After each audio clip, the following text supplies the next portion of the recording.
أما بعد فأعوذ بالله من الشيطان الرجيم بسم الله الرحمن الرحيم قال الله تبارك وتعالى والليل إذا يغشى والنهار إذا تجلى وما خلق الذكر والأنثى إن سعيكم لشتى وقال النبي صلى الله عليه وسلم كانت بنو إسرائيل تسوسهم الأنبياء كلما هلك نبي خلف آخر أو كما قال رسول الله صلى الله عليه وسلم.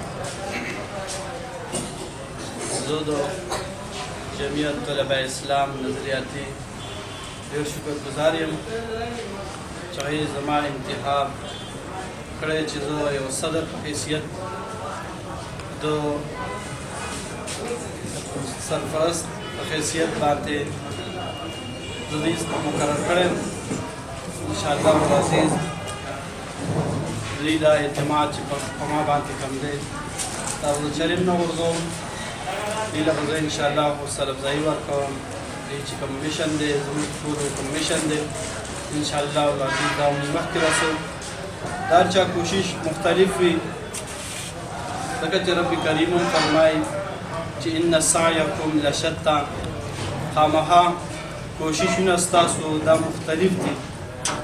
دارنګې د هرې فاټۍ د هر انسان چې کوشش دا مختلف وي. زموږ د جمعیت طلباء اسلام نظریاتي کوششونه دا دي چې دا امت د څه لپاره آزاد شوی دی چې هغه نظام موږ پکې راولي. دا د لا اله الا الله محمد رسول الله صلی الله علیه وسلم د دې کلمې لپاره آزاد شوی چې د دې نفاذ به پکې کېږي او د دې نفاذ یعنې شرعي نظام به دې کې نافذ کېږي.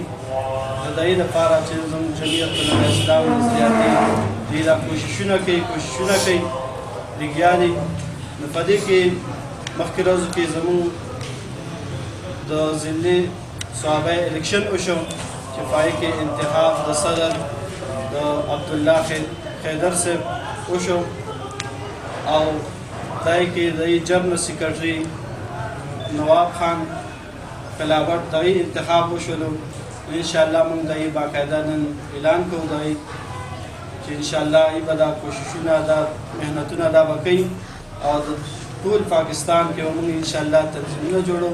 KFK کې خاص طور باندې اوس لګیا هم دي په هره ضلع کې په هر تحصیل کې انشاءالله دا به چې دې له موږ نور مزید ترقي ورکوو او حال پاکستان کې به انشاءالله موږ جدوجهد او کوشش کوو او دا نظام چې کوم د لا اله الا الله محمد رسول الله دا نظام دی دا به انشاءالله موږ په خپل ملک کې نافذ کوو.